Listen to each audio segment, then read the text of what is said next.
to the Retrograde, the video game podcast where this week one of us finally remembers to bring his Christmas gift.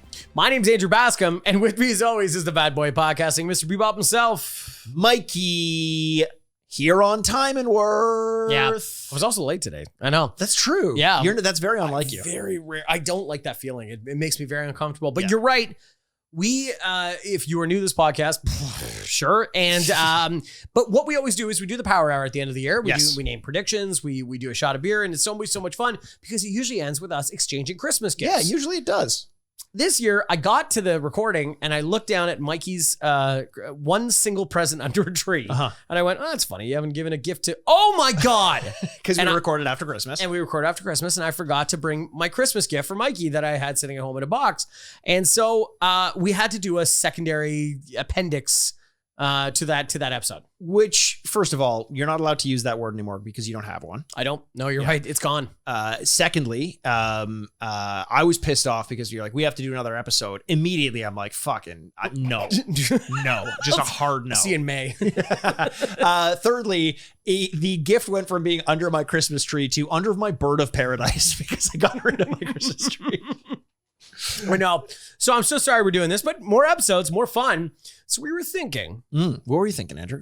Singing, you know what's fun about the Christmas gift is, we have a few drinks in us. We're doing the little shots and stuff like that. And I was thinking we would do a mini power hour, like maybe a power nap or something like that. Oh, is that what we call it? I don't know. Like a 20-minute power nap? Yeah, power glove. A power glove. That's where we jack each other off. And I would think we do little shots of beer while exchanging gifts and talking about what's going on. I love this idea, Andrew. I didn't love it at first because I thought maybe we just have a casual hang, but I know you, and when you sit in the same room as me, you need to get drunk as fast as you can. Yeah. So we will do that. Let's do it. I'll start. Hey, if you wanna play along with us, we'll have the beeps. You'll be able to hear them as they go. I just got a text from my dad, by the way. Okay. Who was watching One Battle After Another. Oh, heated robbery? No. Okay. There's not a chance in hell he would watch that. He's an ally, quote unquote. From a distance. The first message he got when I told him to watch One Battle After Another was, is the guy in the corner of the frame doing sign language supposed to be there? What version was he watching? He found a version that had like ASL interpreter in the corner. That's cool that's an option. And he's like, but he thought it was like an artsy movie that just had that. So he called me. Maybe he's it's like, code. He's like, I don't know about this movie. I'm like, Dad, it's not there. Find another version. Yeah. The second thing he sends was because I checked in. I was like, did you figure out a way to get rid of it? He said, yeah, I did. Different so far. That was his review. No. And then he just texted me again. Good movie. Oh, so he's back. Good movie. I mean, I would describe it One Battle After Another as more than good, but that's just me. Yeah, that's just me. What do you think your dad's favorite movie of the year was? This year? Yeah, well, or whatever. Good question. Like a recent movie he watched. How about that? If you don't want to limit to a year. You know what? It would probably be something like easy to watch and action oriented. Like he's in Jason Statham's Working Man. Honestly, something like that. Yeah. It would be. What was your favorite movie of the year, by the way? One Battle. Yeah, same with me. The top 5 is a really stacked top 5. It's a really good year. How about this? I'm going to start the top 20. Okay, let's do this. The 20 minutes. We'll do our gift exchange at the end of the 20 minutes. Okay, and if we have shit to talk about afterwards, we just talk about stuff. Or we just keep drinking. Or we can just keep drinking. You listening at home will be able to hear the beeps. I'm going to get it. There's going to be a 5-second countdown. Then we're going to do our first shot. So the rules are you do one shot of beer every minute for 20 minutes alongside the rest of us. So I'm going to get us started and we will go 20 minutes. And as Andrew so lovingly pointed out, I'm doing this on a workout interval timer. So lots of irony in this. One way or another, you got to get it in you. 3, 2, 1. Happy shot. New Year. Happy New Year. 2026.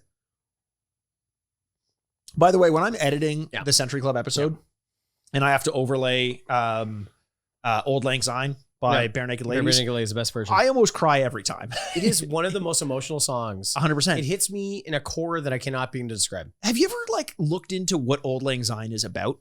No. Is it like a bummer? It kind of. It can be depending on your perspective. I think it's about remembering the memories that you forgot you remembered.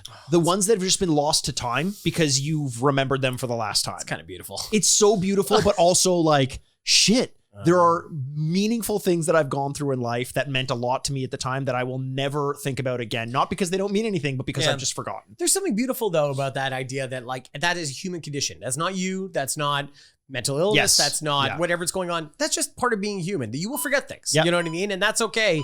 And it doesn't mean they're bad. You know what I mean? Yeah. In fact, sometimes it means they're good. I think I did this on the last episode, but I just want to say my favorite movie from last year on my letterbox, which you can find me, Andrew Bascom, is One Battle, number 1, Marty Supreme, number 2, Sinners, number 3, 28 Years Later was number 4, and Weapons was number 5. I have a like spot on 1 and 2. Oh yeah, I saw Marty Supreme. Great. That movie fucking rips. It's so good. I've been listening to the soundtrack nonstop since the soundtrack is so good. The score and the soundtrack, both. But the fact that the score was not nominated for a Golden Globe, and by the way, Golden Globes, it doesn't really mean anything, but whatever. Also, none of them do, so like keep that in mind. But that score is so good. Yeah.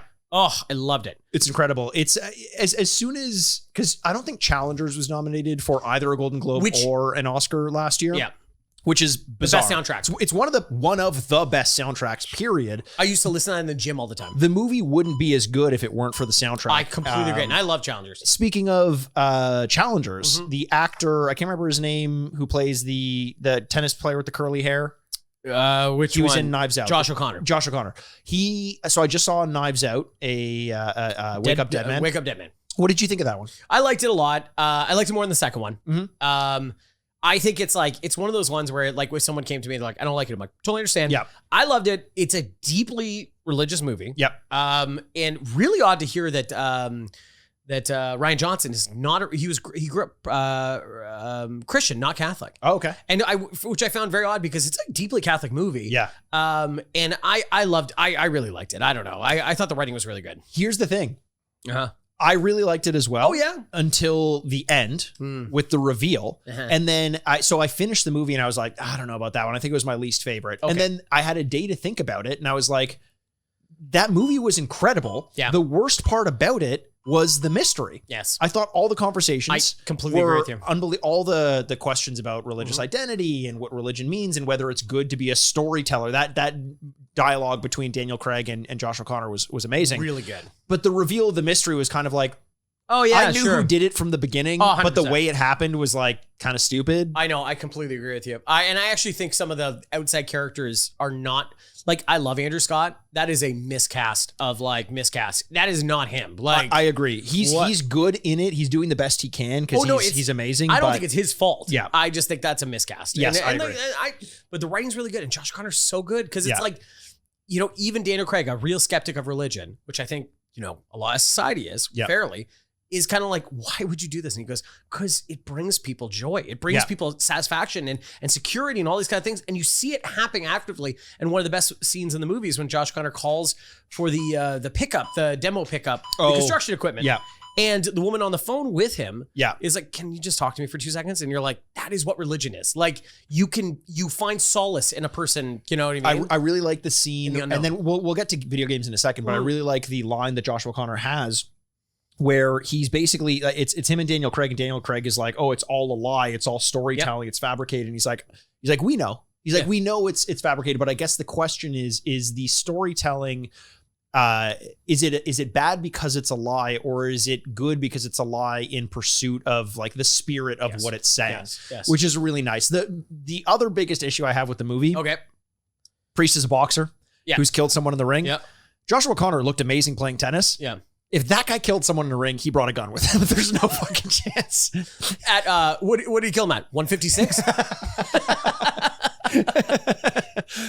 I did like that they kind of sold it and then went away from it, where it's like you see him punching somebody in the beginning and then they go, so now you just got to believe us. Okay? And you're like, okay, but the movies, he postures up against Josh Brolin once and I'm like, Brolin's taking him out. Yeah, Brolin at 5'6" is destroying you. 100%. So you mentioned before we started recording that you had some experiences with Arc Raiders you wanted to talk about. Oh my God.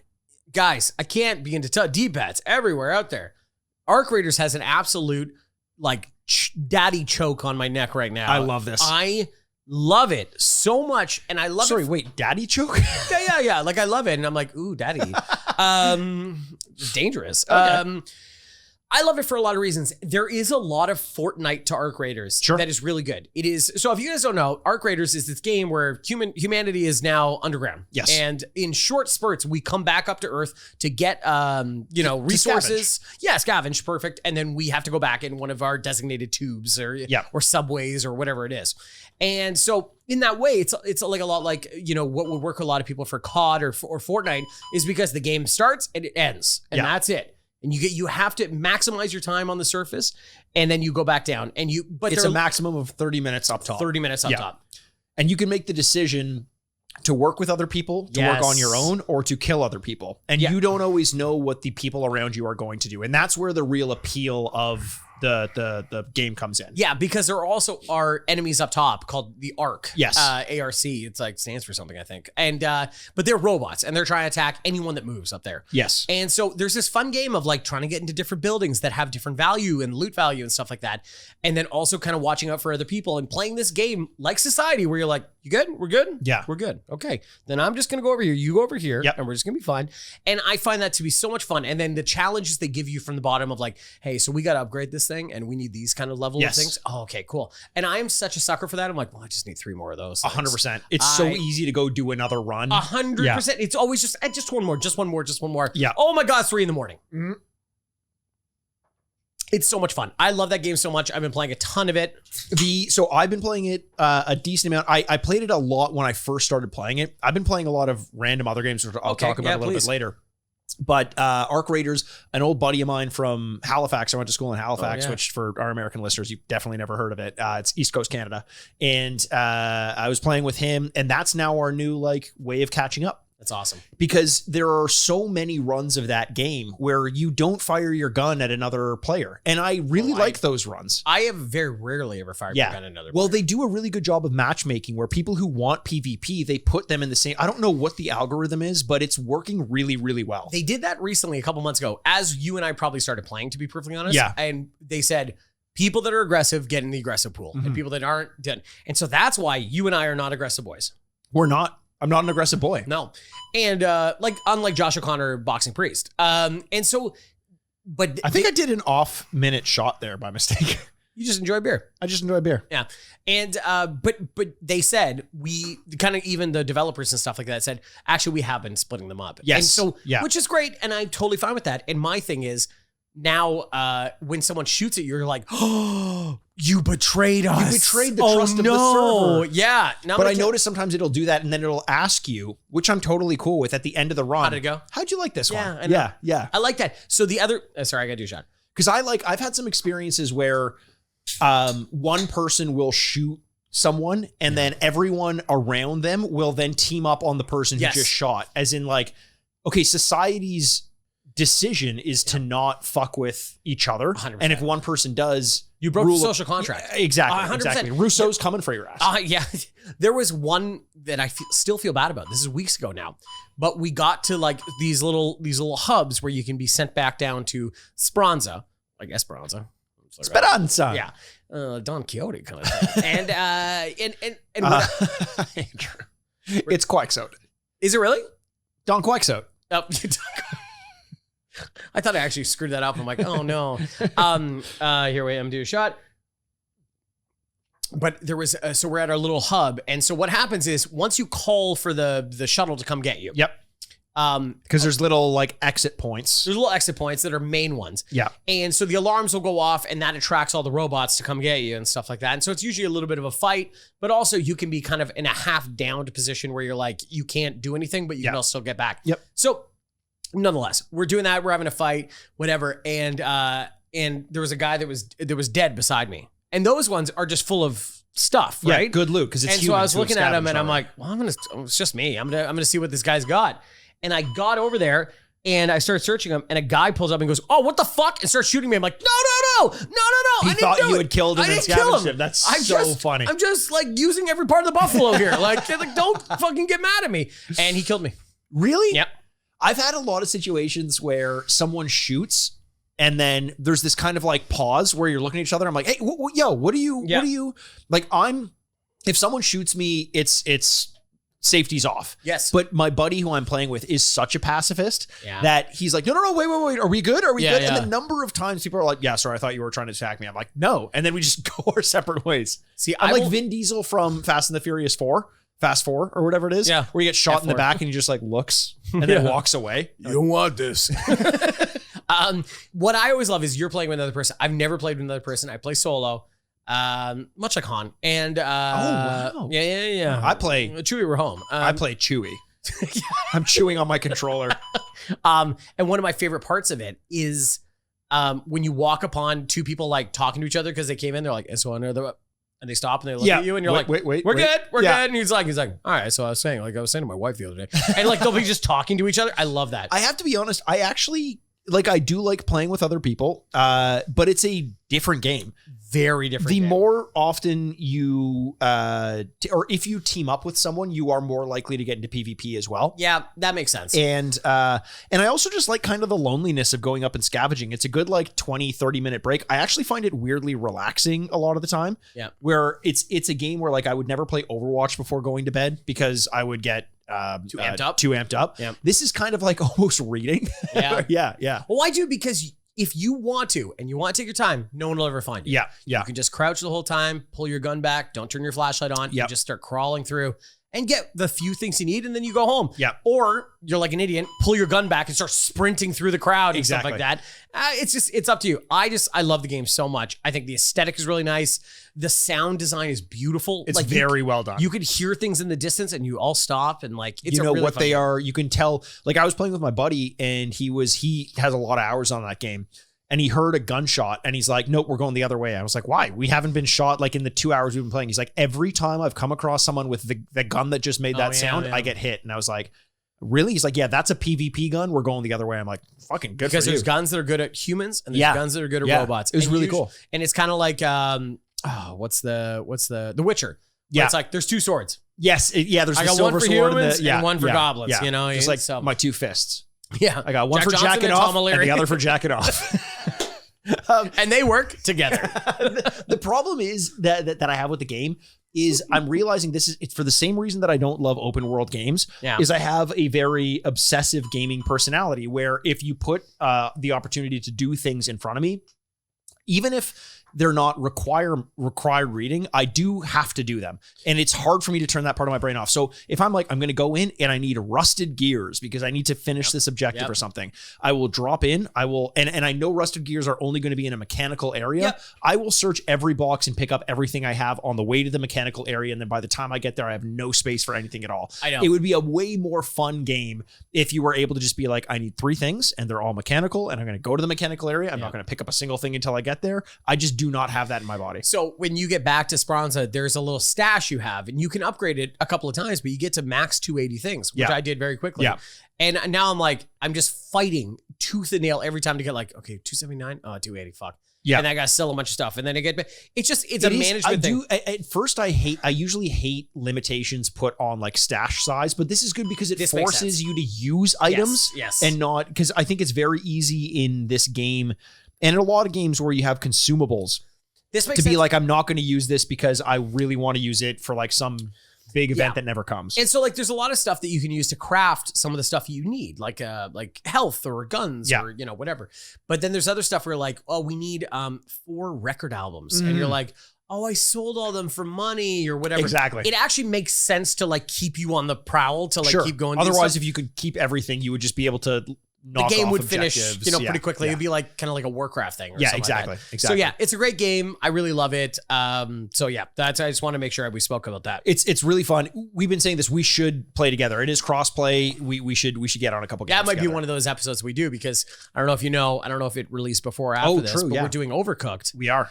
Which live is a great on our game. YouTube channel. Yeah, live on our YouTube channel. So please check that out because Mikey and I love playing Overcooked. It's a fun game. It will not be the last time we do it, but if you show a little support, then we'll definitely get back and do it quickly. Yeah, and speaking of, so much more support than I expected on our last 2 episodes, the top 10 of the year and the Power Hour episode. Oh, nice. People are still out there. They're still listening. They're still us. paying attention. It makes us feel really good, and it'll keep us coming back. Oh, that's awesome. Speaking of, do you want to exchange some gifts? Well, we got 5 more shots. I think we do it after the... Oh, okay. Right? Or no? What do you want to see here quietly? Yeah, I think so. So Marty Supreme's a pretty good movie, though, eh? I would love to keep talking about Marty Supreme. I'm fine with that. Did you hear the story? Okay, can I just 2 seconds? Yeah. So Josh Safdie, of the Safdie brothers. Yes. Ben Safdie now seems to be more of an actor than he did, whatever. And Josh Safdie's doing this thing. And those movies, like Good Time, are like very linearly based. Like it's a lot of stress, right? Yep. If you haven't seen Marty Supreme. And it's a lot of stress as it builds towards like a kind of likable scumbag as he does stuff, and which I really love. When he was doing an interview with Sean Fennessy from The Big Picture. Yes. He was talking. I heard this. Yeah. You heard that? Yeah. He was talking about this thing of going like, we cut a scene at the end that we thought would be pretty good. Yes. I heard him talking about this, but they didn't say what it was. They didn't say what it was because it was months ago now at this point. And they didn't say what it was. And then it came out recently what the scene was. And so the idea was it was going to be like 50 years in the future. Or no, 30 years in the future. And Marty is now a grandfather. This is not actually a spoiler. This is just a weird thing at the end because it wasn't in the movie. That Marty is now like a grandfather or like an adult father with his 20-something-year-old daughter. And they're at a Tears for Fears concert, which is like a very big needle drop in the movie. Right. Which actually made me cry. It was phenomenal. I'm so good. But it also not the only Tears for Fears song in the movie, but it was. It opens with Tears for Fears songs too. Right. Change. And then, but the movie takes place in the 50s or so, right? Yes. That's the. It's a 50s with an 80s soundtrack. Right. Exactly. Which is really important. So to see Tears for Fears, even though they're in the movie, it's not like they're watching it in 2010. No, but he was an older man going to see this thing. And that the villain of the movie would show up as a vampire and bite him in the neck. And I would have, oh my God. So 30 seconds if you just want to skip forward. At the end of the movie, the villain in the movie says, I'm a vampire from 1600. I'm going to be around forever. Now, you think that's a metaphor because you're like, I'm not going anywhere. I'm going to win every fucking time. Yeah. Which is a beautiful line. And it is kind of like the frustrating part of the whole world. It was my favorite line in the movie. Which I loved so much. Yeah. But can you imagine at the end going, oh, that's literal? Oh, he's an actual vampire. Fuck. I don't know. I kind of like it. I kind of like it. No more middles. You're either bad or you're good. Yeah. I love the idea of swinging for stuff. And supposedly he submitted the script and A24 wrote back going, is that a mistake? And you're like, yeah. Oh shit, did that again? Oh, we were joking. Yeah. That the exchange. So the villain of the movie is played by, or the main villain in the movie, I guess, is played by Kevin O'Leary, Canadian billionaire. From Shark Tank and Dragon's Den. From Dragon's Den, and from the scums of the of Canada. Famous bogus accents. His wife killed someone in allegedly. A boating accident. I think it's alleged at this point. Whatever. Not a good guy. Just not a good guy. Understandably though, like super charismatic and apparently a great actor. He's side by side with Timothée Chalamet, who is, I'm finally willing to admit, one of the best living actors on the planet. So good. And Kevin O'Leary does not seem out of place somehow. It's crazy to me. So 2 stories about that too, is that he said this is our last minute, by the way. Fantastic. They cast the whole movie with non-actors. Literally, there's 3 actors in the movie. And then everyone else is a non-professional actor that is in doing stuff. And he doesn't skip a beat. Like this I cannot say enough good things about Josh Safdie. That they cast it with, like, the other heavy of the movie is Abel Ferrara. Yeah. A very famous, like, director, 70s New York director who's like King of New York, the movie I was talking to you about. Is Abel Ferrara. Not like off pod is Abel Ferrara. Okay, there you go. And so, like, the fact that Kevin O'Leary doesn't skip a beat, it was supposedly that they went to Mark Cuban. Yes. And they're like, hey, so you want to do this? He's like, no. And they're like, and they look down the panel at Shark Tank like, all right, you. Like, do you want to do this? And supposedly on the first day, he goes, after the 5th take, he's like, I think we got it. And Josh Safdie had to, like, get into his face and goes, hey, when we say we got it, it's because I say we got it. Is that true? Off. Oh, yeah. I didn't realize that. Yeah, and he goes, wow. And he said afterwards, he goes, I was more than I had to be only because I knew if I didn't do it on the first day, the rest of the time would be like him just blah, blah, blah, blah, blah. There we go. This is our last shot. Cheers.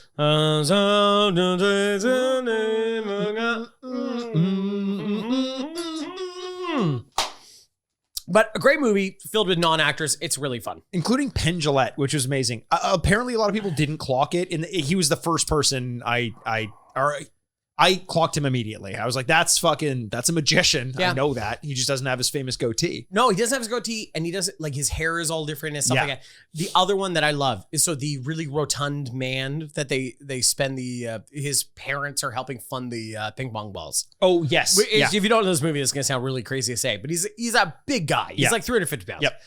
And so he's not an actor. He is famous for one thing, and that is if you're on the internet like I am, outside of Madison Square Garden in New York, there's these like Bing Bong videos where they film these people and they're like, Bing Bong, let me talk to your wife. Coney Island, isn't it? There is. And so they started filming outside of MSG last playoffs when they, 2 playoffs ago. Fuck your life. Fuck your life. Joe Biden. Yeah, it's Joe Biden. Hey, yo. And so those whole videos is that they filmed them, and it was when Trae Young beat the Knicks, the Hawks, he's no longer on the Hawks, but it doesn't matter. But he beat them, and they came out, but it was after a victory. And this really heavy guy is like the fourth guy in the video going like, Trae Young looks like my dad's dick, and whatever. And Josh Safdie, a huge Knicks fan, is like, let's get that guy. That's it. And he tells the story going like, he looks like my dad's dick, and he's looking behind the camera, and the guys are like this, and he goes, not that I've seen my dad's dick, that's not important. Okay, fuck him. Like whatever. And he's the exact same guy, except he's in this movie. That's amazing. It's so good. Whatever Josh Safdie sees in non-actors, he's clairvoyant. Like, keep doing it. And he's able to coach them into like incredible performances. It's a really cool movie. You said this recently. I don't know if it was in the context of talking about Marty Supreme, but you're like, it really makes me question like, how hard is acting? It was about Marty Supreme. I was like, so all these guys are really good at it. Yeah. I think here's the thing. I think there's the top echelon. Yes. Like, I would say what Timothée Chalamet does is not something that he looks like my dad's dick guy could do. No, I agree with you. But I do think that there's a middle ground where people who are trying to act fall into, and they are bad. It's either you don't know and don't care, or you are amazing because you've perfected the craft. I just had a long conversation with a friend of mine who's an actor. Not who you're thinking of, another guy. And I know who you're talking about now. No, it's a different guy, but it's okay. But he was saying, Leonardo DiCaprio, right? I talked to my friend Leo. Yeah. Shush. Don't blow my spine. And he was saying how acting doesn't prepare you for acting. It prepares you for the role. Like I got to learn how to say these lines. I got to get into character and stuff like that. But they don't teach you of going like, so my frame is where? And they're like here and here. And he goes, oh, okay. All right. And you're like, you lifted this way. You need to lift this way. Yeah. And like, he was on a Netflix show or something like that. And you're like, no, you need to, so we need to turn it around. You need to go that way. And it's like, no one prepared me for this part. Like how to hold a gun and turn this way. And like, everyone prepared me to go like, so you were abandoned as a kid. And you're like, oh no, and it's like street smart versus book smart kind of. It's like, kind of is. And part of this thing that the movie that Marty Supreme has taught me is like, maybe acting isn't that hard. And I'm not trying to discredit the really high actors, but I think most people could do it if they were pulled a part of it. And I just think it's because... Or is that a credit to really good directors? I was going to say, there's 15 people that play a part, the editors and the costume and the whole thing that play a part of it. And because we know this, because good acting can't save any movie. Right. Daniel Day-Lewis was in a movie last year. Did anyone see it? Was it good? Anemone? No. Because his son directed it and it was terrible. Yeah. But no good actor can save going like, and then you watch this terrible movie and go, but that guy, that guy's so good. But you can watch a good movie and maybe a bad actor is elevated into the point of going, man, that guy's really good, Or acting can be like, I think it kind of underscores the importance of directors in general, where acting doesn't have to be one way. Like I look at Oscar Isaac's performance in Frankenstein, which was by far the best thing about that movie, which isn't saying much in my opinion. Oh, really? I think it's the worst part of the movie. See, but my point is that he's so clearly, I think, going for melodrama, going for that like crazed lunatic, which is how Dr. Frankenstein is described in the book. So I think that was a choice. I liked it because I think it worked I don't think it worked with the tone of the rest of the movie. Like if Jacob Elordi is playing a subdued monster, I don't think that crazy Frankenstein, it seems like it's coming from a different universe almost. Can we talk about this for 2 seconds? Sure. Frankenstein movie? Because, so I think... First of all, thumbs up, thumbs down. I would do the most gentleman's six of all time. Like most thumb in the middle. Like, okay, yeah. Like, I agree. It's a classic Del Toro thing. Production, costumes, some of the picture, you could take a frame of the movie and go, that's beautiful. Yeah, it's so good. But I think there's a tone issue with it. Everyone knows the book, right? Everyone knows it's a very famous book. And Dr. Frankenstein, kind of a hothead and kind of a dickhead and like, you know, doing stuff, which they definitely sell in the movie. Sure. Like his dad is tough on him. He's like, fuck you, I'm going to do my own thing. The problem is he makes Frankenstein in the books, he throws a girl in the lake and kills a bunch of people and then goes, I hate you. Oh no, my monster that I created is so bad. This one immediately gets created and goes, I love you. And he goes, fuck this thing. Yeah. I hate this thing. Fuck you, man. Get out of here. And that's the part, the context where I lose it a little bit because it's like Dr. Frankenstein, while being a hothead, all of a sudden immediately turns on the monster almost for no reason. Well, it's because it's not about the monster. It's about father-son relationships. Like that's that's the thesis of it, but it doesn't match the tone of the. Yes, I agree. Could have sold that a little bit better. Yeah. That's my problem with it. Is that, and so therefore, in my part, Oscar Isaac's performance feels like not incongruent with the movie. Yeah, because all of a sudden this gentle monster is like speaking poetically at you, and you're like, I hate you. I hate you so much. Yeah, I really think it comes down to like there's a very famous production in the West End in London with Miller and Cumberbatch that did the Dr. Frankenstein. It's like a two-hander. Yeah. And it's Dr. Frankenstein and the creature. And then every night they switched. And it's like a fun one. And like, that's a really cool idea that I'd want to go see. And it felt like that, but I just didn't think they sold it well enough. I didn't like the movie that much. Okay. I think, to be fair, like for like visually and production quality and the acting of Oscar Isaac, I actually didn't like the acting of Jacob Elordi. Oh, interesting. But I thought there was enough good about it that I was like middle of the line. I agree. Okay. Like not thumbs up, not thumbs down. It was like totally fine. Totally fine. So that's that. But I think to talk about Oscar Isaac for a second, one of the reasons why Marty Supreme spoke to me so much is because it's not Inside Llewyn Davis. It's just like a kind of scumbag who you can't help but like, who's just doing everything they can at every moment to get to what they need. Like that's it. Yeah. And there's something about those stories that just, I'm not that person, but I like watching that person on screen. Yeah. And I thought, what's her name? Odessa Azion? Azion? His love interest. His love interest, the mother of his child. I thought was so good. Yeah, I thought she was great because she plays also incredibly alluring. Just like God. I always use Clive Owen as the example of just like a thing you put on screen. And I'm like, I can't stop looking at this. She's so beautiful. Yeah, like not even like in a traditional way. Just there's something about that face 100%. I can't stop looking at. Yeah. Please put it back on screen. I want to look at that face exactly. a lot. You know what I mean? Yeah. I completely agree with you. And also like the most New York film, like they travel to like 30 destinations. And yet that movie never leaves the fact that like, man, this is a New York film. Holy hell, you know? Yeah. So I'm glad you liked it. Right. That was I great. loved it. Loved it so much. And it was one of those movies, like I don't love a big long movie, but and for a 2.5 hour movie, I could not find a moment. I was in the bathroom. I was in the movie theater and I had to go to the bathroom. And the whole time I'm like, I can't go to the bathroom now. Can't go now. And finally I decided to go at a moment where I'm like, this has to be a time I can go. And sure enough, I missed something important. It fucking chugs, like it moves. Yeah, like one battle after another, same way. Yeah. It feels like you're catching your breath the whole time. Yeah. I know. What a movie. Gifts. Let's fucking do it. Okay. I'm going to do here. Let's do it one at a time. Okay. Just because I don't have any wrapping, so it's going to show you. I'm going to tell a story first. Okay. So I told this Mikey, I think off mic, is that off mic he would be like, you're really good. You're like before the podcast, you're smoking a cigarette and you're just like, hey, so we got to talk about a few things. You say really good. I don't know. That's how that works. Yeah. I take that back. So when I order something from Mikey, we always try to find something like very niche and very like, whatever, our own thing. And I was like, oh, this is a good one for Mikey. I ordered October, which makes it stupider that I missed the recording. But the way it displayed, I was like, oh, I get to give him this one thing. And that's really fun. And it came in 5 separate parts that I don't really know what to do with. I feel like I'm not giving him something. I'm burdening him with something. I love the burden of things. Okay, let's see. There you go, Mikey. There you go. Okay, how do you want me to open it? Do you want me to just blindly reach in? I think you just blindly reach in and then you just keep going.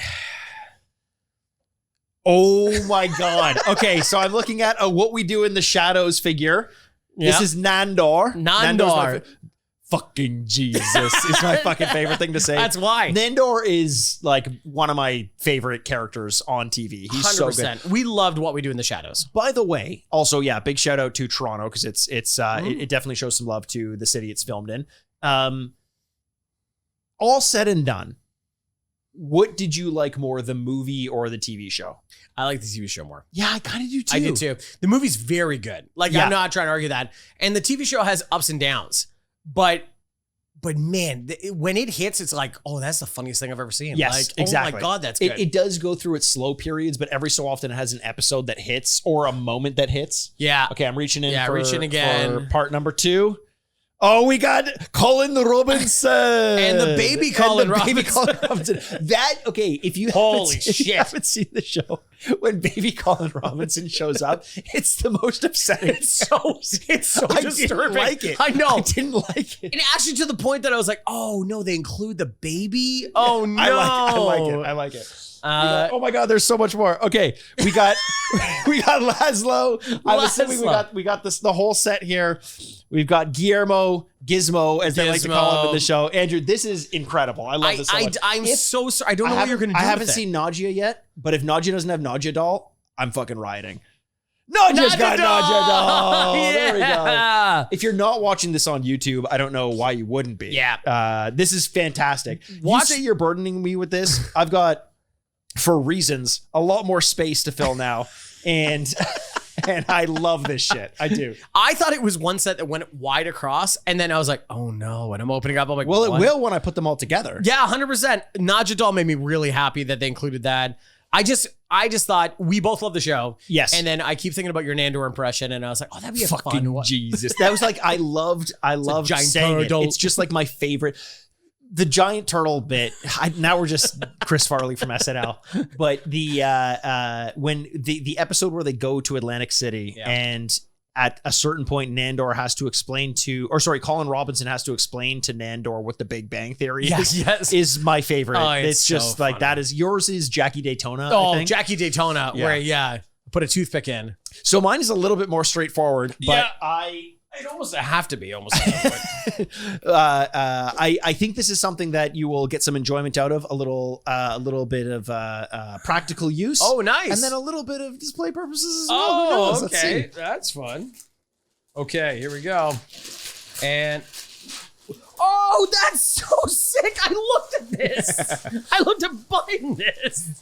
This is a Game Boy, the original Game Boy, as a Lego. It's a full-on Lego. Look at that. It comes with some cartridges you can put in there as well. It turns on too, which is pretty sweet. Just great. You can play it. No, you can't play it. You can play it. You can play. You can play it. You can imagine playing it. No, you can.